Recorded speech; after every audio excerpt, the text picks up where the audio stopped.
여러분 오늘 아침에 우리 하나님 전에 나올 때에 어떤 기대를 하고 오셨습니까? 하나님께서 나를 봐주시겠지 그런 기대를 하고 오셨지요.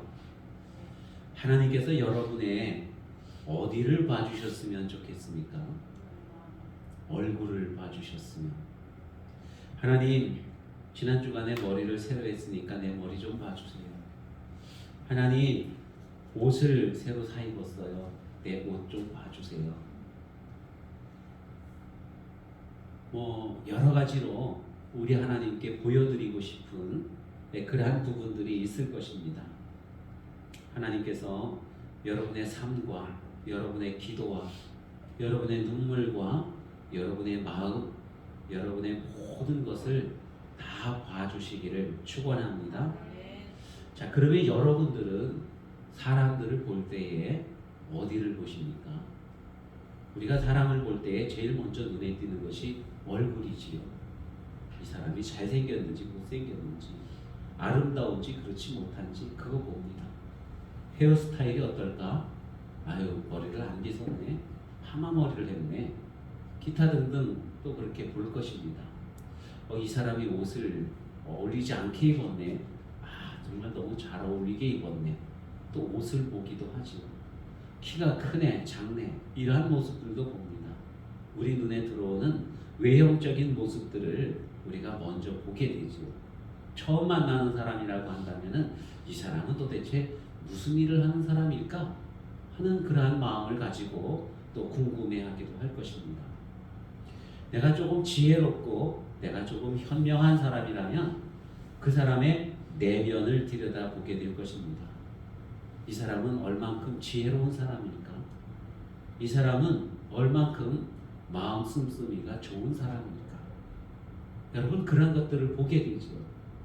또 이 사람이 하는 말, 언어, 행동을 통해서 우리는 그 사람이 어떤 사람인가를 알기도 합니다. 차려입기는 아주 고급스럽고 멋있게 잘 차려입었는데 말이 좀 천박하면 실망을 하게 되죠. 믿음이 좋은 것처럼 늘 신앙적인 그러한 단어들을 말합니다. 주여 그리고 할렐루야 그리고 아멘 그리고 이렇게 신앙적인 용어들을 많이 사용을 하는데 돌아서서 말할 때 보면은 늘 불평이 있고 원망이 있고 절망스러운 말들을 하고, 그렇다고 한다면은 또 겉과 속이 다르구나 하고 그렇게 보기도 할 것입니다. 믿음이 좋은 것 같은데 그런데 실상은 믿음이 좋지 못하구나 하는 것을 또 알게 되겠죠. 우리 젊은 사람들에게는 꿈이 있는지 없는지 그것을 또한 많이 보기도 할 것입니다. 여러분 그리스도인이라고 한다면 우리가 그리스도인이기 때문에 우리는 사람들을 바라볼 때에 그 사람의 영적인 면을 바라볼 수 있어야 될 줄로 믿습니다. 하나님께서 그 사람에게 부여하신 그 가치가 있어요. 영적인 가치가 있다고 하는 것입니다. 그래서 모든 사람들을 바라볼 때마다 저 사람은 잘 사는 사람, 못 사는 사람, 저 사람은 많이 배운 사람, 못 배운 사람 이렇게 보는 것이 아니라 저 사람은 하나님이 사랑하시는 천하보다도 귀한 영혼이야. 여러분 그렇게 바라보는 것이 우리 그리스도인들이 사람을 바라봐야 되는 그러한 시각인 줄로 믿습니다. 정말로 오늘부터라도 다른 사람들을 볼 때에요, 그 영적인 가치를 가지고 사람들을 바라보실 수 있기를 바랍니다. 사실상 저도 그렇게 바라보지 못했던 지난 날들이었던 것들을 솔직하게 털어놓습니다. 길을 가다가 맹인 한 사람을 예수님과 제자들이 만났습니다. 그는 날 때부터 맹인된 그러한 사람이라고 그렇게 성경에서 말씀하고 있어요. 제자들이 그를 보고 그리고 예수님께 질문을 합니다. 랍비요. 랍비는 선생님이라는 뜻이에요. 제자들이 예수님을 부를 때 주여 이렇게 불렀지만은 때로는 랍비요 하고 이렇게 부르기도 했습니다. 왜냐하면 예수님께서 말씀을 가르쳐 주셨기 때문에요. 랍비요, 이 사람이 날 때부터 맹인이 되었는데 누구의 죄 때문입니까? 그의 부모의 죄입니까? 아니면 그 자신의 죄입니까? 하고는 그렇게 예수님에게 물어보는 거예요. 누구의 죄 때문에 저 사람이 저렇게 맹인으로 태어났을까요? 무슨 죄가 있어서 저 사람이 일평생 저렇게 맹인으로 살아가고 있습니까? 여러분, 이 사람이 죄가 있어서 맹인이 된 것은 당연하다고 그렇게 생각을 하는 거예요. 당시에 이 제자들뿐만이 아니라 이 유대 땅에 있는 거의 모든 사람들은 다 율법적인 사고를 가지고 있었습니다. 그래서 그 사람이 맹인이 되었으면 그는 분명히 누군가 죄를 지었기 때문에 그 죄의 대가로 맹인이 되었다고 생각을 했던 거예요. 누군가 질병을 앓고 있으면은 이 사람이 죄를 지었기 때문에 질병을 앓고 있다고 생각을 한 것입니다. 누군가 어려움을 당하고 있으면은 아이고 저 사람 죄를 그렇게 많이 지어갖고 저렇게 죄를 어려움을 당하고 있구만 하고 그렇게 아예 단정을 지었다는 거예요. 그 제자들도 맹인 한 사람을 놓고 이 사람이 분명히 죄를 지었어. 부모가 지었던가 조상이 지었던가 아니면 이 사람 자신이 죄를 지어서 그래서 맹인이 된 거야 하고 이렇게 단정을 하는데 도대체 누가 죄를 지었는지 그게 궁금하거든요. 그러니까 예수님께 물어보는 거예요. 누구의 죄 때문입니까? 하고 이렇게 물어보고 있는 것입니다. 여러분, 지금 맹인이 앞을 보지 못하고 구걸을 하고 있어요. 정말로 맹인이기 때문에 일을 하지 못하고 가난하고 거지 생활을 하고 헐벗고 굶주려 있고 그러한 상태인 것입니다. 그러면은 사람이 그러한 사람을 보면은 측은지심이 생겨야 되지 않겠어요? 아유, 얼마나 배가 고플까? 아유, 얼마나 정말로 힘들까? 얼마나 어려운 삶을 살았을까? 얼마나 비참한 삶을 지금까지 살아왔을까? 아유, 저런 안 됐네. 이런 측은지심을 가지고 바라보기보다는 죄 때문인 거야. 저 사람은 죄를 지어서 그래. 그렇게 생각을 하는 거예요. 여러분, 우리는 사람들을 바라볼 때 그런 마음을 갖고 있지는 않나요? 아유, 그거 말 안 듣더니. 아유, 내 말대로 하려니까 내 말대로 안 하더니. 그러면서 우리는 누군가를 이렇게 정죄하고 책망할 때가 참 많다고 하는 것입니다. 여러분, 우리가 다른 사람들을 바라볼 때요, 입장을 바꿔서 한번 생각을 해봐야 됩니다. 입장을 바꿔서 그 사람의 편에서 그 사람의 그 입장에서 생각을 해봐야 되는 거예요. 여러분이 맹인이 부모가 죄를 지었는데 왜 자식이 맹인으로 태어납니까? 조상이 죄를 지었는데 왜 자식이 맹인으로 태어납니까? 맹인이 무슨 잘못이 있다고요? 그렇지 않지 않습니까? 그리고 이 사람은 날 때부터 맹인이라고 그랬어요. 그러면 나기 전에 무슨 죄가 있어서 이 사람에게 뭔 죄가 있어서 맹인으로 태어납니까? 그것도 아니잖아요. 물론 우리가 거슬러 올라가 보면 엄밀히 따져보면은 조상이 죄를 지었어요. 우리 원래 저 꼭대기 있는 조상인 아담과 하와가 선악과를 따먹으면서 하나님 앞에 죄를 지었습니다. 그로 말미암아서 에덴 동산에서 쫓겨나가고 저주받은 인생이 될 수밖에 없는 거예요. 우리에게 질병이 오게 되고 아픔이 오게 되고 가난이 오게 되고 전쟁이 오게 되고 슬픔이 오게 된 것입니다. 눈물이 나오게 되는 거예요. 그러나 정말 아담과 하와의 그 죄를 따져서 맹인이 된다고 한다면 오늘날 눈 뜨고 다닐 사람이 이 세상에 어디에 있겠습니까? 우리 모두가 다 아담과 하와의 자손들이죠. 그러니까 그것도 합당하지 않다고 하는 것입니다. 그런데 이 사람의 그러한 모습을 보면서 누구의 죄 때문입니까? 죄를 먼저 들춰내는 것. 누구의 죄 때문이냐? 사람 그 자체 가치보다도 그 사람에게 일어난 일들에 더 많은 관심을 가지고 누구의 죄 때문입니까? 뭘 잘못했을까? 부모가 어떤 사람이길래? 그러면서 그것에 대해 궁금해하고 또 예수님께 물어보고 그러면서 그 사람을 더 많이 비난하고 그러면서 그렇지 않은 자신들에 대한 우월감에 사로잡혀 있다고 하는 것입니다. 여러분, 우리는 사람들을 볼 때에요, 그 사람 그 본질을 봐야 되는데 그 자체를 봐야 되는데 그 가치를 봐야 되는데 그 사람보다도 그 사람 주변에 있는 것들, 일어나는 일들, 이러한 것들에 더 눈을 돌리고 그러한 것들로 평가를 한다고 하는 것입니다. 그래 그 사람 어느 학교 나왔대? 그래 그 사람 집은 뭐래? 자동차는 뭐래? 이러면서 이 사람보다도 이 사람 주변에 있는 다른 것들 가지고 이 사람을 평가를 많이 하려고 한다는 것입니다. 그러면서 다른 사람들을 평가하고 비판하고 가치를 매기고 이러는데 너무 우리들이 가볍게 움직인다는 거예요. 그냥 사람들끼리 어울려서 이 방아를 찢다 보면은 한 사람 그냥 들었다 놨다 하고 뭐 천국에 갔다 지옥에 보냈다 이러는 거 유도 아니지 않습니까? 밀란 쿤테라라고 하는 사람이 쓴 참을 수 없는 존재의 가벼움이라고 하는 책이 있어요. 내 존재가 너무 가벼워요. 말을 함부로 하는 거예요. 그래서 사람들에게 상처를 많이 주는 거예요. 그게 우리 인간의 본연의 모습이라는 것입니다. 우리는 우리 자신을 돌아볼 수 있어야 돼요. 혹시나 내가 다른 사람들을 바라볼 때 그 사람 내면을 보고 그 사람 영혼의 가치를 보고 그러지 아니하고 다른 것들로 인해서 그 사람을 평가하고 있지는 않는지요. 점수를 매기고 있지는 않는지요. 비판하고 비난하고 그러고 있지는 않는지요. 여러분, 우리는 사람을 만나든 어떠한 일을 하든 어떠한 장소에 있든 무엇을 하든지 거기에서 하나님을 만나야 돼요. 하나님의 뜻을 발견할 수 있어야 된다고 하는 것입니다. 교회 나올 때에 어떤 마음으로 여러분 오셨습니까? 누구를 만나기 위해 나오셨습니까? 누구의 음성을 듣기 위해 오셨습니까? 누구에게 아뢰기 위해 오셨습니까? 여러분, 우리가 교회에 올 때는 하나님을 만나기 위해서 나와야 되는 줄로 믿습니다. 하나님께서 주실 복을 바라보면서 나오는 거예요. 하나님께서 하시는 일들을 경험하고 그것을 고백하고 그것을 통해 아버지께 영광 돌리기 위해서 교회에 나오는 줄로 믿습니다.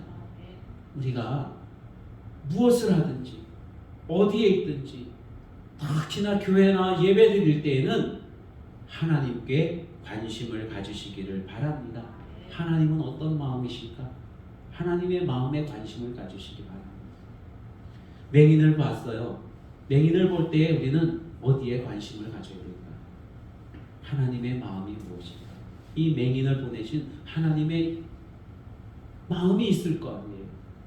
왜 이렇게 이 사람이 맹인이 됐는지 하나님의 뜻이 있을 것 아니겠습니까? 예수님께서 그래서 제자들에게 말씀하십니다. 이 사람이 맹인된 것은 부모의 죄가 아니다. 이 사람이 맹인이 된 것은 자기 자신의 죄도 아니다.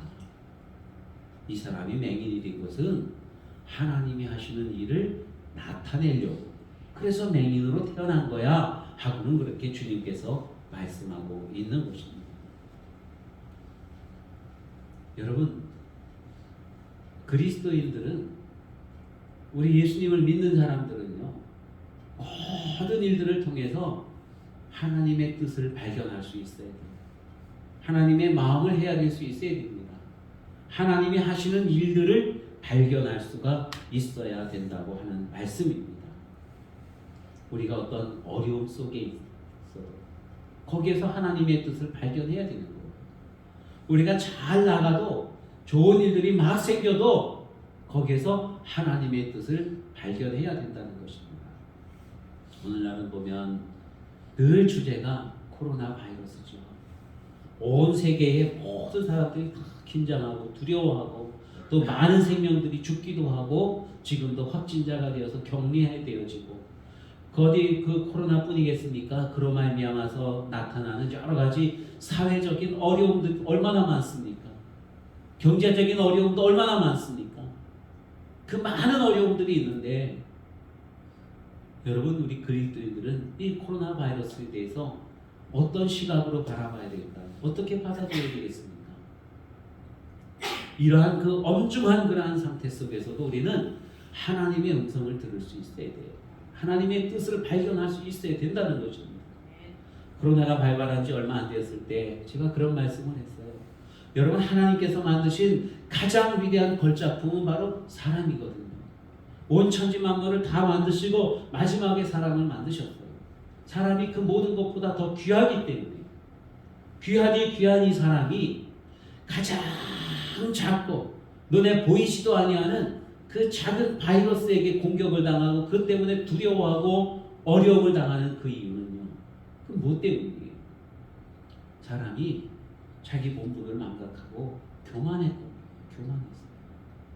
교만하니까 만물의 영장이라고 하는 그 사람이 가장 작은 그 바이러스에게 이렇게 공격을 당해서 어려움을 당하고 힘들어하고 있는 것입니다. 우리는 언제나 겸손해야 돼요. 그래서 이러한 코로나 바이러스를 통해서 우리는 하나님의 뜻을 발견해야 되는데, 적어도 우리 그리스도인들은 그것을 발견해야 되는데, 우리가 정말로 겸손해야 되는구나. 하나님의 말씀을 따라 살아가야 되는구나. 여러분, 그러한 그 하나님의 음성을 들어야 되는 줄로 믿으시기를 바랍니다. 즐거움이 올 때도 그냥 즐거워할 것만이 아니라 정말 하나님의 음성을 들으면서 하나님께서 우리에게 이런 기쁨을 주셔서 복을 주셔서 감사해야지 영광을 돌리면서 하나님의 뜻을 발견하는 것입니다. 여러분, 우리 하나님께서 하신 일들이 뭐죠? 가장 먼저 우리가 아는 그러한 일은 하나님께서는 세상 천지 만물을 다 창조하셨다는 것입니다. 말씀으로 창조하셨어요.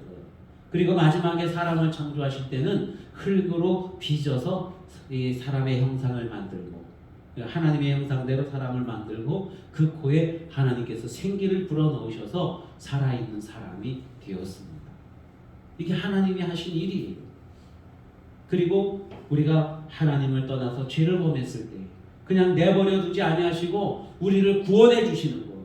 하나님의 자녀 되게 하시는 거예요. 그게 하나님이 하시는 일입니다. 그런가 하면은 이 온 우주 만물을 다스려 가시는 그 일을 하나님께서 또 하시죠. 우리에게 은사를 주셔서 우리로 하여금 하나님의 일을 열심히 잘 감당하고 아버지께 영광 돌리도록 또한 그런 일도 하나님께서 하십니다. 자, 맹인이 있어요. 왜 이 사람이 맹인이 되었습니까? 주님께서 제자들이 물어보니까 예수님께서 말씀하시기를 부모의 죄도 아니고 그 사람의 죄도 아니고 그 사람을 통해서 누가 하는 일? 하나님이 하시는 일을 나타내려고 그 사람이 맹인으로 태어난 거라고 주님이 말씀하고 있는 것입니다. 여러분의 삶을 통해서 하나님이 하시는 일들이 많이 나타나기를 축원합니다. 내가 어떤 상황에 있든지 하나님은 나의 이 상황을 통해서 일하실 거예요. 우리의 이웃에 어떤 사람이 왔든지 이러한 관계를 통해서 하나님은 일하실 거예요. 우리의 삶에 어떤 고난이 오거나 아픔이 오거나 슬픔이 오거나 그 어떤 일들을 통해서도 하나님은 일을 하신다는 거예요. 여러분이 맹인은요, 우리가 그냥 여기서 맹인 이렇게 말하지만 제자들은 이 죄인은 이렇게 말을 하지만 여러분이 맹인의 입장에서 생각해 보면은 얼마나 정말로 힘든 그런 인생이었겠습니까? 태어났는데 내게 생명이 주어졌는데 눈이 감겨져 있고 아무것도 보이지를 않아요. 사람들은 뭐가 보인다 하는데 보인다는 게 무슨 의미인지도 모릅니다. 그가 공부를 했겠습니까? 그에게 친구들이 있겠습니까? 결혼을 할 수가 있었겠습니까? 직업이 있겠습니까? 그는 정말로 너무나도 비참한 인생을 살아온 거예요. 무려 40년 동안. 아마도 알지 못했을 때에는 그 인생이 정말 저주받은 인생이라고 그렇게 생각을 했을 것입니다. 스스로도 그렇게 생각을 했고 또 이웃에서도 어쩌면 부모도 그렇게 생각을 했을 거예요. 얘가 태어났는데 앞을 보지 못하는 거예요. 얘는 저주받은 애야. 그리고 버림받았을지도 모를 일입니다. 그만큼 비참한 인생을 살았는데 그래서 지금까지는 내가 왜 맹인인지 알 수가 없었는데 나는 그냥 버림받은 인간인 줄 알았는데 주님께서 오셔서 하시는 말씀이 하나님이 하시는 일을 나타내기 위해서 맹인으로 태어났다는 거예요. 지난 날들의 모든 고난들, 그 아픔들이 다 무슨 이유였느냐? 하나님이 하시는 일을 나타내기 위해서. 하나님의 선한 역사의 도구가 되기 위해서 그는 그렇게 태어났다고 주님이 말씀하고 있는 것입니다. 여러분의 삶이 지금 어떠한 삶이든지 정말 하나님이 하시는 일을 잘 나타내는 그 삶이 되기를 축원합니다. 혹 어려움 가운데 있어도 나의 이 어려움을 통해서 하나님은 위대한 일들을 이루어 가실 거야, 역사를 이루어 가실 거야 하는 그 믿음으로 해석하실 수 있기를 바랍니다. 하나님이 하시는 일은 어떤 일이라고 했어요? 창조하시는 일입니다. 예수님께서 이 맹인을 부르십니다. 그리고 가까이 왔어요. 그리고 예수님께서 바닥에다가 땅에다가 침을 탁 뱉으셨어요. 우물우물해서 침을 많이 뱉으셨을 것 같아요. 흥건하게. 들어보라. 그죠? 침을 뱉으셨어요. 그리고는 그 침이 섞인 그 흙을 이렇게 파가지고는 그것을 가지고 이렇게 반죽을 하십니다. 이기셨어요. 이겨가지고 그것을 어떻게 해요? 맹인의 눈에다가 바른 겁니다. 자, 이 말씀이 성경에 그렇게 나와 있습니다. 우리 3절까지 읽었는데요. 그 뒤에 6절 말씀에 보면 이 말씀을 하시고 땅에 침을 뱉어 진흙을 이겨 그의 눈에 바르시고 이렇게 말씀하고 있어요. 여러분 여기에서 보면은 진흙을 이겨서 할 때 그 이기는 것 있지 않습니까?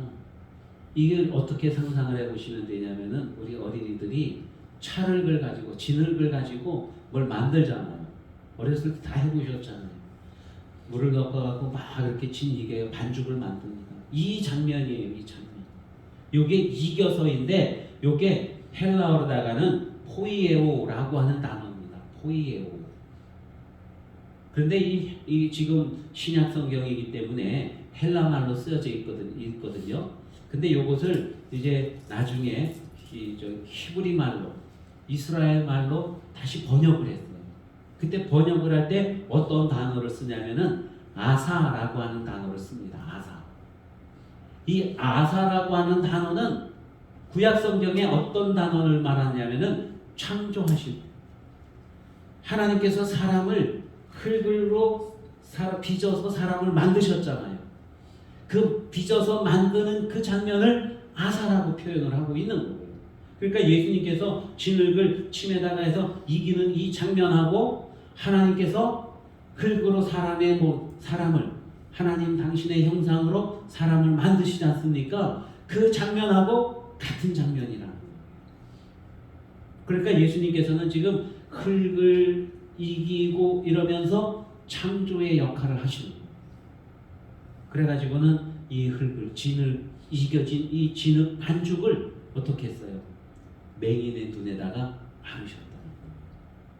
그게 하나님이 하시는 거예요. 이은석 집사님이 어제하고 그저께 눈 수술을 하고 오셨어요. 이 백내장이랑 뭐 이렇게 하고 오셨죠? 지금은 좀 희미하게 보이신다고 해요. 옛날에 권사님도 하셨죠. 이 수술을 하면은 잘 보인다고 그러더라고요. 제 아는 친구 목사님도 가서 의사가 진흙을 해갖고 착 발랐죠. 그랬어요, 안 그랬어요? 안 그랬죠. 의사이니까. 예수님은 눈을 뜨게 하기 위해서 진흙을 발랐대요. 진흙을 바르셨구나. 그냥 그렇게 생각할 수 있을까요? 제가 예전에 신앙을 하고 목회자가 되기 전에는 이 말씀을 읽으면서 어떻게 눈에다가 진흙을 바르나. 예수님 너무 이상하시다. 그죠? 그래요, 안 그래요? 안 그렇다고 생각하시는 분 있으면 눈 좋아지실 분들은 저 가다가 진흙을 한번 눈에다 바르시기 바랍니다. 너무 이상하잖아요. 예수님이 왜 흙을 눈에다 바르셨을까?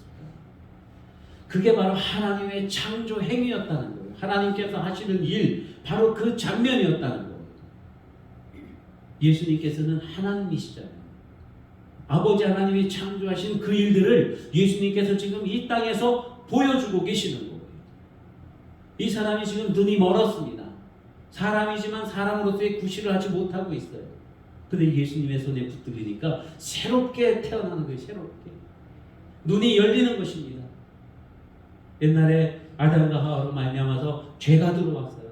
죄로 인해서 우리 사람들에게 질병이 들어오고 우리의 영혼이 다 망해져 있습니다. 영적인 눈도 멀었어요. 예수님께서 흙을 가지고 이 사람의 눈에 바르면서 눈을 뜨게 해주셨어요. 이것은 영적인 눈을 새롭게 해주시고 새롭게 띄워주셨다고 하는 그러한 말씀을 의미하고 있는 것입니다. 그리고는 예수님께서 이 사람에게 말씀하시죠. 실로암에 가서 씻어라. 이렇게 말씀하십니다. 여러분, 실로암은 어떤 곳인가요? 우리 자녀들이 군대 가면은, 농산훈련소에 가면은 주일날 예배를 드리는데 거기서 열심히 부르는 찬양이 바로 실로암이더라고요. 유튜브에 한번 실로암 검색 한번 해보세요. 그냥 그 군인들이 수천 명이 그 체육관 같은 예배당에서 막 실로암 노래를 부르는데 얼마나 힘차게 실로암을 부르는지 몰라요. 실로암이 아주 대단히 유명한 그런 찬양이 되었습니다. 여러분, 근데 여기 실로암이라고 하는 것은요, 보냄을 받았다라고 하는 그런 의미가 있어요.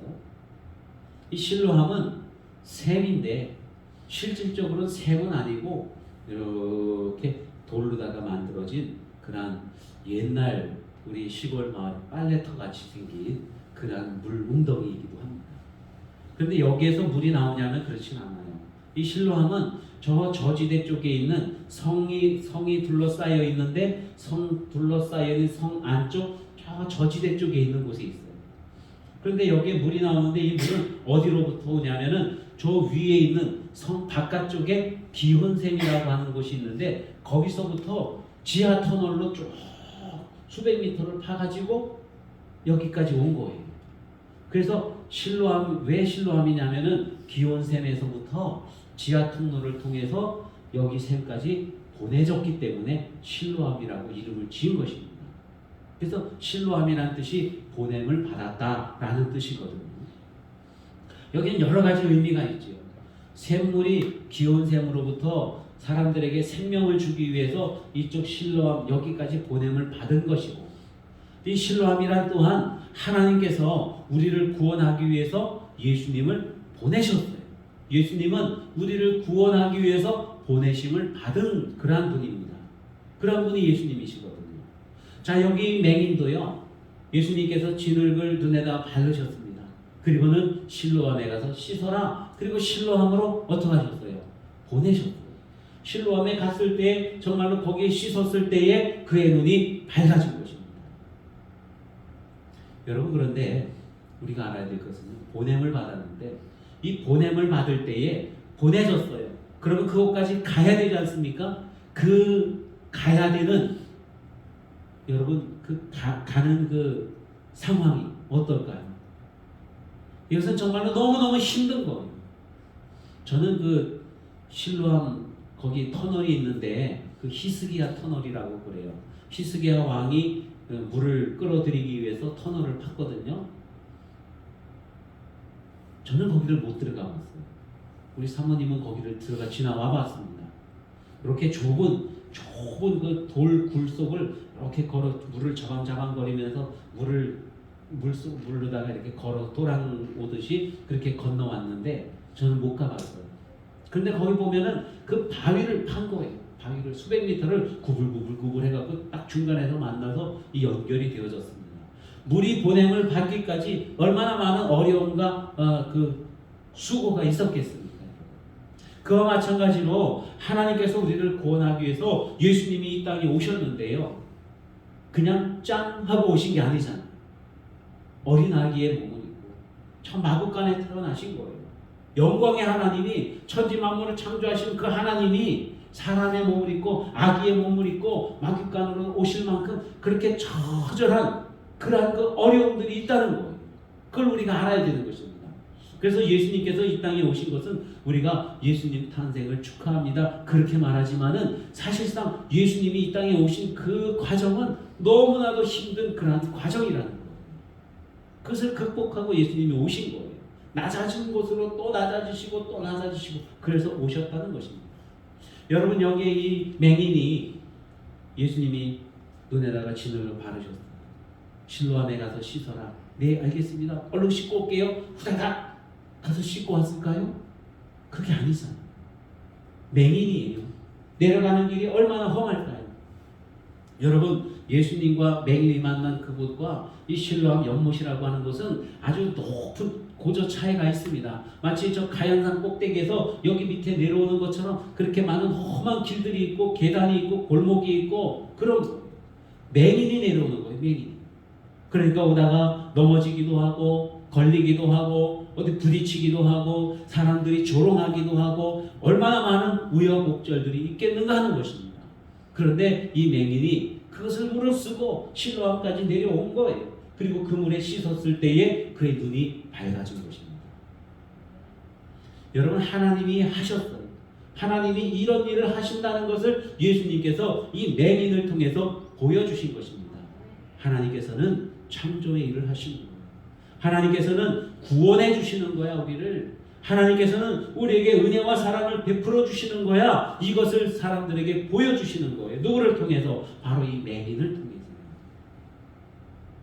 그런데 여러분, 이 맹인이 하나님이 하시는 일을 잘 나타냈죠.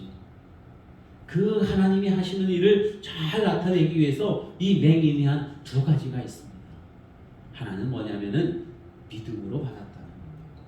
예수님께서 진흙을 가지고 눈에다 이겨 바를 때, 아, 이게 뭐예요? 왜 그래요? 하면서 이렇게 막 그럴 수도 있지 않습니까? 그렇지 않겠어요? 여러분 어때요? 그럴 거예요. 누구나가 그런 반응을 보이지 않겠습니까? 진흙을 갖다 눈에 바르는데, 그것도 성치도 않은 눈에다가 진흙을 바르는데 가만히 있을 사람이 어디 있어요? 그런데 이 사람은 예수님을 믿었다는 거예요. 하나님의 하실 일들을 믿었다는 거예요. 그래서 그대로 받아들였다는 것입니다. 그리고 예수님께서 말씀하셔요. 실로암에 가서 씻어라. 이렇게 말씀하실 때에 맹인은 그 말씀에 순종을 해서 그 험난한 길 실로암까지 내려가고 있는 것입니다. 하나님의 역사가 나타나기 위해서는 바로 이 믿음과 그리고 말씀에 순종하는 순종이 있어야 된다는 것입니다. 그러면 거기에서 하나님이 해가시는 일들이 나타나는 거예요. 여러분, 우리가 하나님의 일을 세상에 나타내기 위해서는 주님의 말씀을 듣고 믿어야 돼요. 그리고 그 말씀대로 순종해야 된다고 하는 것입니다. 우리가 믿고 순종할 때에 하나님의 일, 창조하시는 하나님의 일, 구원하시는 하나님의 일, 은혜를 베풀어 주시는 하나님의 일, 그 모든 일들이 우리의 삶 속에서 나타나게 되는 줄로 믿으시기를 바랍니다. 여러분, 정말로 가장 행복한 그리스도인은 어떤 사람일까요? 하나님이 행하시는 일들을 많이 경험하는 사람 아니겠습니까? 내 일상 속에서 하나님의 일들이 많이 나타나고 많이 이루어지는 거예요. 그냥 내가 뭐를 해도 이건 내 일이 아니라 하나님의 일이에요. 얼마나 행복합니까, 여러분? 그죠? 그러한 일들이 저와 여러분 삶 속에서 많이 나타나기를 바랍니다. 그러기 위해서는 주님의 말씀을 듣고 순종하는 거예요. 기도하겠습니다. 은혜로우시고 사랑이 많으신 우리 하나님 아버지, 우리를 불러주시니 감사합니다. 우리를 통해서, 우리의 삶을 통해서 하나님의 역사를 이루어 가시니 감사합니다. 하나님 아버지, 주님의 뜻을 알기를 원합니다. 주님의 일을 많이 보기를 원합니다. 나의 삶을 통해서 하나님의 역사가 많이 이루어지기를 소망합니다. 주님의 말씀 믿고 주님께 순종하고 그럼으로써 주님이 하시는 일들이 나의 삶을 통해 많이 나타나는 그러한 복이 있게 하여 주시옵소서. 감사드리며 예수님의 이름으로 기도하옵나이다. 아멘.